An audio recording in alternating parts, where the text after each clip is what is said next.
Thank you. Congratulations to you also. మన తెలంగాణ ఆడబిడ్డలందరికీ కూడా congratulations చెప్పాల్సినటువంటి తరుణం. ఓకే. పార్టీ పెడుతున్నారు. పార్టీ అనౌన్స్‌మెంట్ ఉంది. సో, తెలంగాణ పబ్లిక్ ఏం చెప్పాలంటారు?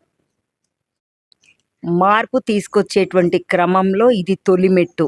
ముఖ్యంగా మన మహిళలకి. ఇప్పుడు ఇంతవరకు గూడా మనము చూసినటువంటి మిగతా రాష్ట్రాలలో గూడా పురుషులు రూల్ చేసినటువంటిది మనం చూస్తూ ఉన్నాము. కానీ అనూహ్యంగా ఒక డిఫరెంట్‌గా, యూనిక్‌గా ఒక మంచి జరిగేటువంటి క్రమంలో మహిళలు లీడ్ చేస్తారు అనే దానికి మనం ఇప్పుడు రుచి చూడబోతున్నాము. సో, తెలంగాణ జాగృతి పార్టీ ఏదైతే ఇప్పుడు అనౌన్స్ కాబోతుందో, సో అందుకోసం చాలా ఉత్సాహంగా ఎదురు చూస్తున్నాం. చాలా మంచి తరుణం అనిపిస్తుంది. ఓకే. ఇంకోటి ఏంటంటే ప్రతిపక్షం కేపాల్ పార్టీ ఎట్లా ఉందో కవిత గారి పార్టీ అని మాట్లాడుతున్నారు. కేపాల్ గారి పార్టీ ఎంతుందో అనేటువంటి కంపేరెన్సే లేదు. అర్థమైందా? ఇప్పుడు ఇక్కడ ఎవరితో ఎవరు కంపేర్ చేయాలి అనేటువంటి బ్యాలెన్సింగ్ కైండ్ ఆఫ్ థింకింగే లేకపోతే వాళ్ళకి ఏం చెప్తాం? వాళ్ళు కేపాల్ అంటారు, ఇంకెవరో అంటారు. సో, ఓవరాల్‌గా తెలంగాణ పబ్లిక్‌కి మీరేం చెప్పాలనుకుంటున్నారు? కంపల్సరీగా తెలంగాణ జాగృతి నుండి ఒక సంస్థ అంటే ఒక దాదాపుగా 2 దశాబ్దాల నుండి సంస్థను స్థాపించి గ్రామానికి కూడా అప్పట్లో కూడా మన తెలంగాణ ఉద్యమంలో మనలాంటి మహిళల్ని ఎంతోమందిని మమేకం చేస్తూ మనకు ఫ్రీడమ్ అనేటువంటిది ఎంత ఇంపార్టెంట్, తెలంగాణ సపరేట్ రాష్ట్రం అనేటువంటిది మనకు వస్తే ఏ విధమైనటువంటి మనకు స్వేచ్ఛ ఉంటుంది అనే దిశగా మహిళల్ని మోటివేట్ చేసి తీసుకొచ్చినటువంటి కవితక్క ఇప్పుడు పార్టీ పెట్టబోతుంది. ఇక్కడ మనం గమనించాల్సింది ఒక విషయం ఏంటంటే, పార్టీ అనౌన్స్ చేసేటువంటి ఈ నెల రోజుల క్రమం ఏదైతే ఉందో ఆర్ గడిచిన ఇంకొక నెల రోజుల క్రమం ఏదైతే ఉందో దాదాపుగా 52 కమిటీలు 50 కమిటీలు వేసి జనాలల్లో ఎట్లాంటి రూలింగ్ని కోరుకుంటున్నారు, ప్రజలు ఎలాంటి సమస్యలతో బాధపడుతున్నారు, వాటికి సంబంధించినటువంటి అంటే సబ్బండ వర్గాలలో ఉండేటువంటి సమస్యలు ఏ విధంగా ఉన్నాయని మనిషి దగ్గరికి జిల్లాకి తను కాలుకు బట్టగట్టకుండా తిరిగి మమ్మల్ని అందరినీ కూడా తిప్పి ఆ కమిటీస్ వేసి వాళ్ళ దగ్గర నుంచి కూడా స్టడీ తీసుకొని దాని మీద మా పార్టీ ఒక మేనిఫెస్టో తయారు చేయబోతుంది. ఆ ప్రాసెస్ అంతా నడుస్తుంది. సో ఆ ప్రాసెస్లో ఈ 50 కమిటీస్ అనేటువంటిది మనం ఊహించలేంది. నార్మల్గానే ఒక 10 కమిటీలో 20 కమిటీలో పెట్టుకుంటూ తీసుకొచ్చినటువంటి క్రమం మనం చాలా పార్టీలో చూసి ఉన్నాము. ఆ మేనిఫెస్టోగానే ఉంటుంది, ప్రాక్టికల్గా ఉండేటువంటి సమస్యలు అట్లానే ఉంటాయి. ఇట్లాంటివి చాలా చూస్తున్నాం మనం. కానీ కవితక్క గారు లీడ్ చేయబోయేటువంటి తెలంగాణ జాగృతికి సంబంధించినటువంటి పార్టీ ఏదైతే ఉందో అందులో ఎట్టి పరిస్థితులలో అట్లాంటి వాటికి చోటు ఉండదు. ఓన్లీ ప్రజలు కోరుకుంటున్నటువంటి మార్పు ఏంటిది, ప్రజలు ఇబ్బందులు పడుతున్నటువంటి సమస్యలకు ఏ దిశగా పరిష్కారం చేస్తే బాగుంటుంది, అన్ని వర్గాల ప్రజలకు సంబంధించి విద్యార్థులు కావచ్చు, ఆరోగ్యానికి సంబంధించిన వాళ్ళు కావచ్చు, ఉద్యమకారులు కావచ్చు, హెల్త్కి కావచ్చు. ఇప్పుడు మనం ఒకటి చూస్తే ఉద్యమకారులు అంటే ఒకటి నాకు గుర్తొచ్చింది. అంటే ఒక 25 ఏళ్ల క్రితము కూడా మనము టీఆర్ఎస్ బీఆర్ఎస్ అనుకున్నటువంటి ప్రభుత్వం కూడా ఉద్యమకారుల నుండే పుట్టినటువంటి పార్టీ. కానీ ఏ వర్గాల వాళ్ళకు కూడా కంప్లీట్గా మేలు జరగనటువంటి క్రమం మనం చూసినాం, ఏ వర్గాల వారికి కూడా జరగనటువంటి చూసినాం.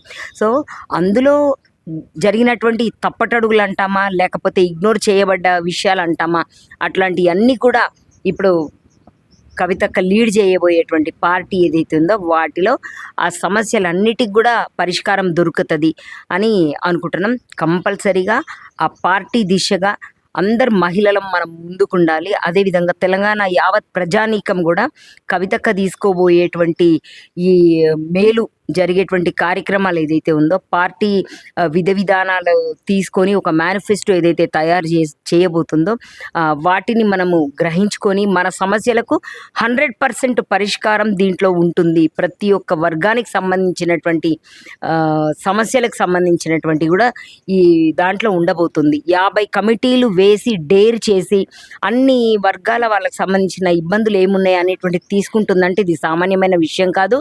ఇది అందరికీ కూడా కూడా సాధ్యమయ్యేటువంటి విషయం కూడా కాదు.